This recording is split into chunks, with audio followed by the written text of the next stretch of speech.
شایان کو جیسے ہی اپنے گھر میں دیکھتا ہے تو وہ تو غصے سے آگ بگولا ہو جاتا ہے۔ وہ کہتا ہے کہ تمہاری ہمت کیسی ہے کہ تم میرے گھر میں گھس گئے۔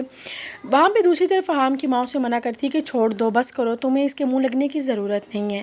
جبکہ اسی زور زبردستی میں گارڈ سے گولی چل جاتی ہے جو جا کے سیدھی شایان کو لگتی ہے اور شایان اسی ٹائم بے ہوش ہو کے نیچے گر جاتا ہے، اور یہ سب کچھ فہام کے کہنے پہ ہو رہا ہوتا ہے۔ یہ سب کچھ دیکھتے ہی فہام کی ماں کو بہت زیادہ ٹینشن ہو جاتی ہے۔ وہ فہام کو منع کرتی ہے کہ تم روکو ان لوگوں کو۔ وہ اسے کہتی ہے کہ ہم بہت بڑے نقصان میں بھی جا سکتے ہیں، تم اس کو اس کے حال پہ چھوڑ دو۔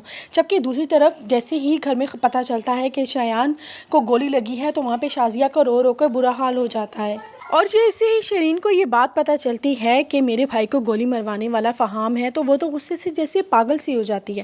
جبکہ دوسری طرف انس مرسلین کو صاف الفاظوں میں کہتا ہے کہ میں اب اس کمینے کو نہیں چھوڑنے والا۔ یہاں پہ مرسلین انس کو کہتا ہے کہ رکو، میں بھی تمہارے ساتھ وہاں پہ چلتا ہوں۔ یہ دونوں وہاں پر فہام قریشی کے گھر پہنچ جاتے ہیں، وہاں پر جا کے فہام قریشی کو بہت زیادہ مارتے اور پیٹتے ہیں۔ مرسلین تو جیسے غصے سے پاگل ہو جاتا ہے۔ وہ کہتا ہے کہ تمہاری اتنی ہمت کیسی ہوئی کہ تم نے میری بیٹی کے ساتھ اتنا کچھ کر دیا اور ہم خاموشی سے چپ کر جائیں گے۔ یہاں پہ فہام قریشی کی ماں بھی ان سے معافیا مانگتی ہے، اور جبکہ فہام قریشی بھی ان سے معافی مانگ رہا ہوتا ہے۔ اسی سب چکر میں وہاں پر پولیس پہنچ جاتی ہے۔ شایان کو گولی لگنے کے جرم میں پولیس فہام قریشی کو اپنے ساتھ لے جاتی ہے۔ پھر یہ سب لوگ شایان کے پاس جاتے ہیں، وہاں پر شایان کو ہوش آیا ہوا ہوتا ہے۔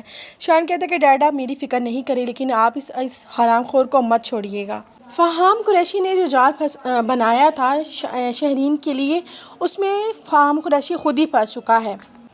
شہرین جو کہ ابھی تک شوق میں ہے کہ یہ سب کچھ کرنے والا اور کوئی نہیں، اس کا اپنا پیار فہام ہی تھا، اور فہام قریشی نے کتنے غلط طریقے سے اس کا استعمال کیا اور اس کو ابھی تک دھوکے میں رکھا ہوا تھا۔ شہرین کو کچھ سمجھ فہام کے بارے میں آنے لگ گئی تھی اور اسے کچھ پتہ بھی چل گیا تھا۔ جبکہ دوسری طرف مرسلین نے بھی منع کر دیا تھا کہ تم نے اس کے ساتھ دبئی نہیں جانا۔